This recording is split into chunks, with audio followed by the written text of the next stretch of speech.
Welcome back to the Data Crunch podcast. I'm Vadym, Growth Marketing Manager here at OWAX, and today we're talking about something that's often overlooked but absolutely critical: effective questioning in data analysis. Asking the right questions can completely change the outcome of an analysis, and if you don't frame your questions well, you might miss valuable insights. To break this down, I've got our head of marketing, Ievgen, here with me. Ievgen, where do we even begin with this topic? Hey Vadym, thanks for having me here today. This is such an important conversation we're going to have today because data will answer your questions, but only if you ask the right ones. Too often people jump straight into writing SQL to get reports, spreadsheets, dashboards, without asking about why. Why do we need to analyze data in the first place? But real insights come from structured questioning. Before looking at a single number, you need to be clear on what you're trying to achieve. What would you do next? I see. Right. Before we get into the steps of crafting effective questioning, let's make sure everyone knows how to stay connected with us.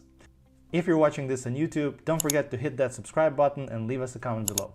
We love seeing your thoughts and answering any questions you might have about data analytics. For our listeners on other platforms, make sure to subscribe and turn on notifications. You don't want to miss our weekly episodes released every Thursday, where we dive deep into the nuts and bolts of data analytics. Your engagement helps us keep this content coming and reaching more data enthusiasts like you. Now, Ievgen, what's the first step in ensuring we're asking the right questions in data analytics?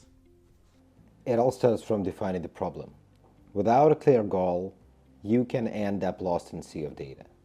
For example, let's say an e-commerce company wants to assess sales trends. Instead of asking what were our total sales last year, a better question would be, did our electronic sales increase in March 2025, and which factors influence this change? The second question sets a direction. It's specific and it's actionable. That's the difference between just looking at data and using data to solve a real business pain, the real business problem. Answer real business question. I see. Got it. So it looks like we need a well-defined problem statement before diving into data. That's right. Once you know what you are analyzing, the next step is to answer the question: who has the right information? Who holds both knowledge about the business objects, about the business context, and the data itself? You can't get the full picture if you're only looking at one department data, just marketing, or just sales, or just finance. For example, if you are investigating some kind of sales, you'll probably need the input from various departments, sales or e-commerce teams, based on the type of business. They will have the raw sales numbers at the highest level of granularity. They know where the data is coming from, but they also know where the data is available for you to query. What are the right metric definitions, etc. Marketing team, they can tell you what campaigns are running or what campaigns were running at the specific time, what actions led to those sales, and they know where can you get the marketing data, where that's stored, whether it's GA4 export in BigQuery, some spreadsheets, databases, other warehouses. And then finally, the finance team, they will show you a complete picture of completed orders, deliveries, and real money in the bank account, Stripe account, QuickBooks, Xero. Plus, they know how those sales actually impacted the company revenue. So, by talking to the right people from the right departments, you ensure that your analysis is well-rounded and not just based on one perspective or just the subset of the data that is definitely available across the business. So, this is all about who to extract the knowledge from, the context, but also about where to get that right data, which data set or table to use, what's the source of truth for that type of data, Yeah, that makes a lot of sense. If you don't have input from the right teams, your analysis might be incomplete. So, once we gather input from stakeholders, what's next? This is where curiosity comes in. Good analysts don't just take the data at face value, they dig deeper. For instance, if you see that sales dropped, don't just look at sales data. Ask some questions like, did seasonality play a role? Did we invest less in ads last month? What other things happened in our marketing department? Did competitors offer better pricing? One answer often leads to another question, and asking follow-up questions helps to build a complete report, a complete picture. That's really interesting. It's about not stopping at the first answer but going deeper. I like that.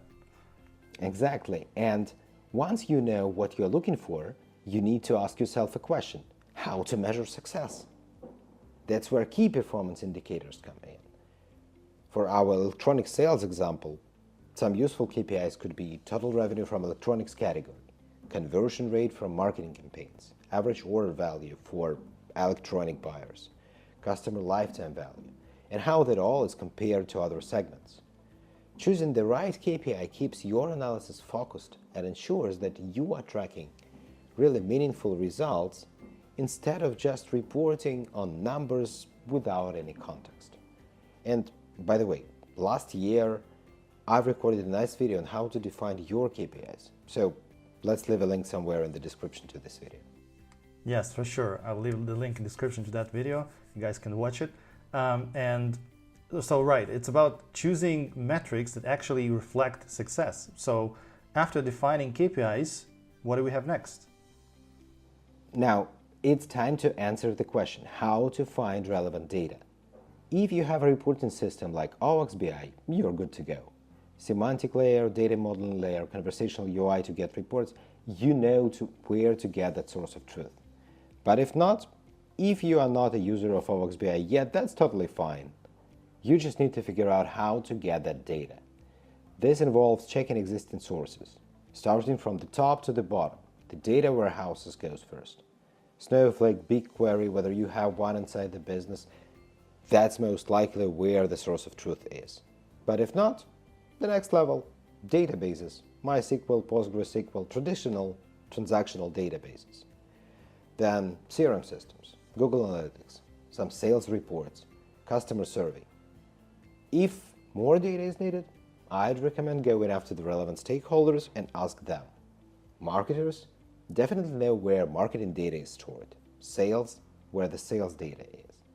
You'll need to figure out not only where the data is stored, but also how you can get it and what are the join keys to connect those tables.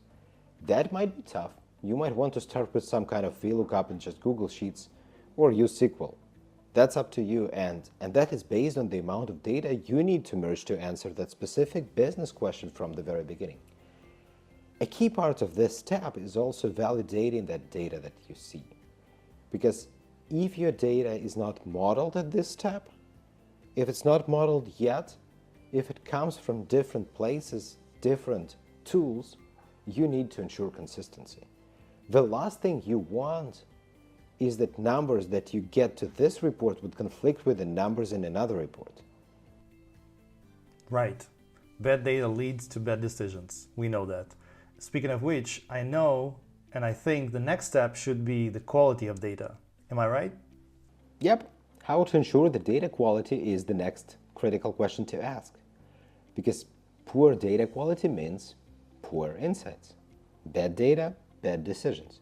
So to maintain data quality, the data analyst needs to filter out irrelevant data, clean the data, and ensure consistency. Standardized format, calculations across the source tables. Good data quality prevents misleading conclusions and makes insights more reliable. Therefore, better and faster revenue-oriented decisions. Yeah, that's a big one. Without clean data, the whole analysis just falls apart. So now that we have the right data, what do we have next? The next important thing is what's the level of granularity expected? Look, Here at OWAX, we recognize the massive volumes of data that businesses collect every day. And this amount is growing, and those businesses never grow as fast as the amount of data, because much of the data is never utilized. This is largely due to the rigid and outdated nature of many traditional BI tools and reporting methods, which are not only hard to customize, but often don't meet the dynamic needs of modern businesses. It just takes forever to build a dashboard in the tools like Looker Studio and Power BI. And then the end users cannot directly play with that data. They can see those beautiful charts, but that is why we envision a future where, so to say, playing with data is accessible to everyone within the business through something very familiar. So spreadsheets, like Google Sheets and Excel, are not just about simplicity. They represent the democratization of data analytics, allowing business users to engage deeply with data, beyond mere viewing, to perform complex analysis and make informed decisions quicker. Yeah, that makes sense. You need the right tool for the right job. But once we analyze the data, who actually uses it? That's the question. That is the key. Different audiences need different outputs. The question here is, who are my end users? Who am I building the report for? C-levels, they want the high-level summaries. Sales, marketing teams, they need a bit more details. Finance teams care about revenue and cost. But when it's about revenue or cost, they love to really dig deeper. So knowing who are you building the report for, knowing your audience, ensures that insights are presented in a way that are actually useful for making the right decisions and answering the right questions. Yeah, that's a great point. Analysis is only as good as how it's communicated. Now, the data has to be presented to the stakeholders, right? That's the next step. Exactly. So, one of my favorite questions: what are the right data visualization tools? First, do some spreadsheets with reports in the table format. Do not overcomplicate things. Google Sheets, Excel, they not only make data easy to access and play around with it, but also easy to understand. Data is only valuable if it's easy to understand.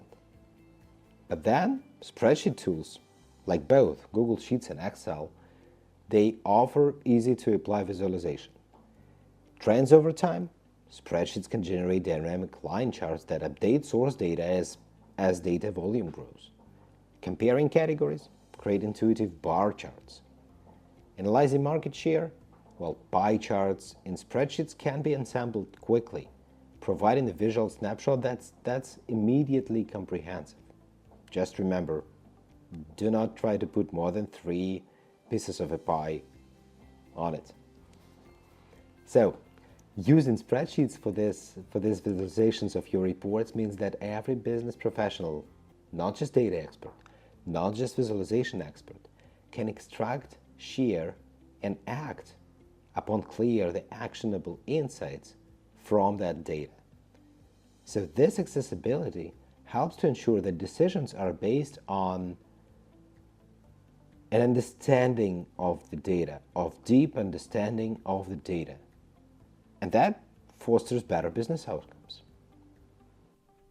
All right, so to summarize, effective questioning and data analysis helps businesses avoid wasted effort and uncover real insights. Any final takeaways, Ievgen? Just this. Data analytics isn't just about looking at numbers. It's about asking the right questions first. And that is what leads to smarter business decisions. Well said. Thanks, Ievgen. And for our listeners, if you want to take your data analysis to the next level, go to owax.com and check out OWAX-BI.